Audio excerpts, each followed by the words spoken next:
ಅಟ್ಟಹಾಸಕ್ಕೆ ಮತ್ತೊಬ್ಬ ಕನ್ನಡಿಗ ಸಾವನ್ನಪ್ಪಿರೋದು. ಬೆಂಗಳೂರಿನ ಮಧುಸೂದನ್ ರಾವ್ ಸಾವನ್ನಪ್ಪಿರುವಂತ ವ್ಯಕ್ತಿ. ಆಂಧ್ರದ ನೆಲ್ಲೂರು ಮೂಲದ ಮಧುಸೂದನ್ ರಾವ್ ಅವರು ಸಾವನ್ನಪ್ಪಿರೋರು. ಆಂಧ್ರ ಪ್ರದೇಶ ಮೂಲದ ಮಧುಸೂದನ್ ಬೆಂಗಳೂರಿನಲ್ಲಿ ನೆಲೆಸಿದ್ರು. ಕಾಶ್ಮೀರ ಪ್ರವಾಸಕ್ಕೆ ಅಂತ ತೆರಳಿದ್ರು ಮಧುಸೂದನ್. ಈ ವೇಳೆ ಉಗ್ರರ ದಾಳಿಗೆ ಅಧಿಕೃತವಾಗಿ 3 ಕನ್ನಡಿಗರು ಸಾವನ್ನಪ್ಪಿರೋದ್ರ ಬಗ್ಗೆ ಮಾಹಿತಿ ಗೊತ್ತಾಗ್ತಾ ಇದೆ. ಕಾಶ್ಮೀರ ಪ್ರವಾಸಕ್ಕೆ ಅಂತ ಹೋದವರೆಲ್ಲರೂ ಕೂಡ ಅವರ ಎದೆಯಲ್ಲಿ ನಡುಕ ಶುರುವಾಗಿದೆ. ಬದುಕೊಂಡು ವಾಪಸ್ ನಮ್ಮ ಸ್ಥಳಕ್ಕೆ ಹೋದ್ರೆ ಸಾಕಪ್ಪ ಅಂತ ಶಿವಮೊಗ್ಗದ ಮಂಜುನಾಥ್ ರಾವ್, ರಾಣೆಬೆನ್ನೂರಿನ ಭರತ್ ಭೂಷಣ್, ಮತ್ತೋರ್ವ ಬೆಂಗಳೂರಿನ ಮಧುಸೂದನ್, ಇವ್ರು 3 ಕೂಡ ಸಾವನ್ನಪ್ಪಿರುವಂತ ವ್ಯಕ್ತಿಗಳು. ಪ್ರವಾಸಕ್ಕೆ ಅಂತ ಹೋದವರು ಹೆಣವಾಗಿ ವಾಪಸ್ ತಮ್ಮ ಊರಿಗೆ ಬರ್ತಾ ಇರೋದು. ಅವರ ಕುಟುಂಬಸ್ಥರ ಆಕ್ರಂದನ ಮುಗಿಲು ಮುಟ್ತಾ ಇದೆ. ಪ್ರತಿಯೊಬ್ಬರಿಗೂ ಕೂಡ ಒಂದು ಆಸೆ ಇದ್ದೇ ಇರುತ್ತೆ, ಜಮ್ಮು ಕಾಶ್ಮೀರಕ್ಕೆ ಲೈಫಲ್ಲಿ ಒಂದ್ಸಲ ಹೋಗ್ಬೇಕು ಅಂತ.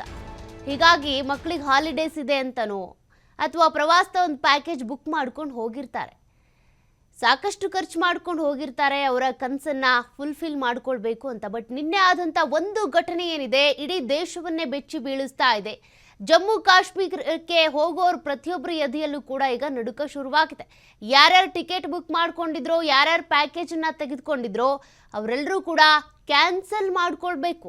ಆ ಮಟ್ಟಕ್ಕೆ ಬ್ರೂಟಲ್ ಆಗಿ ನಿನ್ನೆ ಮರ್ಡರ್ ಆಗಿರೋದು.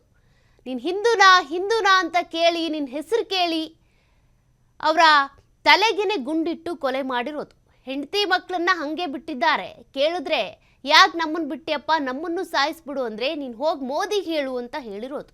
ಹೇಳ್ತಾರೆ, ಅವ್ರಿಗೆ ಗೊತ್ತಾಗಿದೆ, ಹೇಳ್ದೇ ಇದ್ರೂ ಯಾರು ಕೊಲೆ ಮಾಡಿರೋದು, ಏನಿದೆಲ್ಲ, ಯಾವ ಸಂಘಟನೆ ಕೈವಾಡ ಅಂತ ತನಿಖೆ ಮಾಡೋದಕ್ಕೆ ಅಂತ NIA ಟೀಮ್ ಇದೆ. ತನಿಖೆ ಕೂಡ ಶುರುವಾಗಿದೆ. ಬಟ್ ಪ್ರವಾಸಿಗರನ್ನ ಟಾರ್ಗೆಟ್ ಮಾಡೋದಿದೆಯಲ್ಲ, ಈ ರೀತಿಯಾಗಿ ಬೇರೆ ದೇಶದಿಂದನೋ ಬೇರೆ ರಾಜ್ಯದಿಂದನೋ ಬಂದಿರುವವರನ್ನ ಟಾರ್ಗೆಟ್ ಮಾಡಿ ಸಾಯಿಸೋದಿದೆಯಲ್ಲ, ಹೇಡಿತನ ಇದು. ಸದ್ಯಕ್ಕೆ ಪಾಪ ಅವರು ನರಳಾಡ್ತಾ ಇದ್ದಾರೆ. ನಿನ್ನೆ ಒಂದಷ್ಟು ಫೋಟೋಗಳನ್ನು, ವಿಜುವಲ್ಸನ್ನು ನೀವು ಗಮನಿಸ್ತಾ ಇದ್ರಿ. ಪಾಪ ಅವರ ಹೆಂಡತಿ ಅವರ ಶವದ ಮುಂದೆ, ಗಂಡನ ಶವದ ಮುಂದೆ ಹಾಗೆ ಕೂತ್ಬಿಟ್ಟಿದ್ರು, ಅಲ್ಲಾಡ್ತಾ ಇರಲಿಲ್ಲ. ನಮ್ಮನ್ನು ಕೊಲ್ಲು ಅಂತ ಅಂದ್ರೂ ಕೊಂದಿಲ್ಲ, ಹಾಗೆ ಬಿಟ್ಟು ಹೋಗಿದ್ದಾನೆ. ಈ ರೀತಿ ಗಂಡನ ಸಾವನ್ನ ಕಣ್ಣೆದುರುಗಡೆ ನೋಡ್ಕೊಂಡು ಹೆಂಗೆ ಬದುಕಿರೋದು ಅಂತ ಒಂಥರ ಸೈಲೆಂಟ್ ಆಗಿಬಿಟ್ಟಿದ್ರು. ಅವ್ರು ಏನು ಹೇಳಬೇಕು, ಏನು ಮಾತನಾಡಬೇಕು ಅಂತಲೂ ಅವ್ರಿಗೆ ಪಾಪ ಗೊತ್ತಾಗ್ತಾ ಇರಲಿಲ್ಲ, ದಿಕ್ಕು ತೋಚ್ತಾ ಇರಲಿಲ್ಲ. ಪ್ರವಾಸಕ್ಕಂತ ಹೋದವರು ಜಮ್ಮು ಕಾಶ್ಮೀರದಲ್ಲಿ ಪಾಪ ಈ ರೀತಿ ಗುಂಡೇಟಿಗೆ ಬಲಿಯಾಗಬೇಕಾಯ್ತು. ಉಗ್ರರ ಅಟ್ಟಹಾಸಕ್ಕೆ ಸಂಬಂಧಪಟ್ಟಂತೆ ಈಗಾಗಲೇ NIA ತನಿಖೆ ಕೂಡ ಶುರುವಾಗಿರೋದು. ಈ ಒಂದು ಉಗ್ರರ ಅಟ್ಟಹಾಸ ಏನಿದೆ ಅದನ್ನ ಜವಾಬ್ದಾರಿ ಹೊತ್ಕೊಳ್ಳೋದು ಅಂದರೆ ಅದಕ್ಕೆ ಅಂತಲೇ ಒಂದು ಸಂಘಟನೆಗಳಿರುತ್ತಲ್ಲ, ಬಹಳ ದೇಶದಲ್ಲಿ ದೊಡ್ಡ ಸಾಧನೆ ಮಾಡುವಂಥ ಸಂಘಟನೆಗಳು. ಉಗ್ರರನ್ನ ಸಾಕ್ತಾ ಇರುವಂಥ ದೇಶಗಳಿಗೆ ಬಿಸಿ ಮುಟ್ಟಿಸುವಂಥ ಕೆಲಸವನ್ನ ಮಾಡಬೇಕಿದೆ. ಮೊದಲನೇದಾಗಿ ಯಾರ್ಯಾರು ಉಗ್ರರ ತಾಣಗಳನ್ನು ಬಹಳ ಬೆಚ್ಚಗಿಟ್ಕೊಂಡು, ಬಹಳ ಗುಬ್ಬಚ್ಚಿ ಗೂಡಿನ ಥರ ಕಾಪಾಡಿಕೊಂಡು ಅವರನ್ನ ಸಾಕಿ ಸಲಹುತ್ತಾರಲ್ಲ, ಅವ್ರಿಗೆ ಬಿಸಿ ಮುಟ್ಟಿಸ್ಬೇಕಿದೆ. ಅಂಥವ್ರ ಫ್ಯಾಮಿಲಿಗಳಿಗೆ ಈ ರೀತಿ ಆದಾಗ ಗೊತ್ತಾಗುತ್ತೆ ಆ ಸಾವಿನ ನೋವು ಏನು ಅಂತೇಳಿ. ಕನ್ನಡಿಗನ ಸಾವಾಗಿದ್ದಕ್ಕೆ ಸಂಬಂಧಪಟ್ಟಂತೆ ಕರ್ನಾಟಕದಾದ್ಯಂತ ಆಕ್ರೋಶವೂ ಇದೆ, ದುಃಖವೂ ಇದೆ.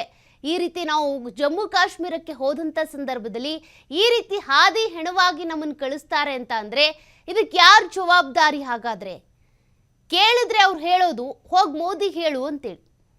ಹಿಂದೂಗಳನ್ನು ಟಾರ್ಗೆಟ್ ಮಾಡಿ, ಕನ್ನಡಿಗರನ್ನ ಟಾರ್ಗೆಟ್ ಮಾಡಿ ಒಟ್ಟು 3 ಸಾವನ್ನಪ್ಪಿರೋದು. ಈಗ ಇದೆಲ್ಲದಕ್ಕೂ ಸಂಬಂಧಿಸಿದಂತೆ ಈಗ NIA ತನಿಖೆ ಶುರುವಾಗಿದೆ. ಬಟ್ ಕಳ್ಕೊಂಡವ್ರು ವಾಪಸ್ ಬರ್ತಾರಾ?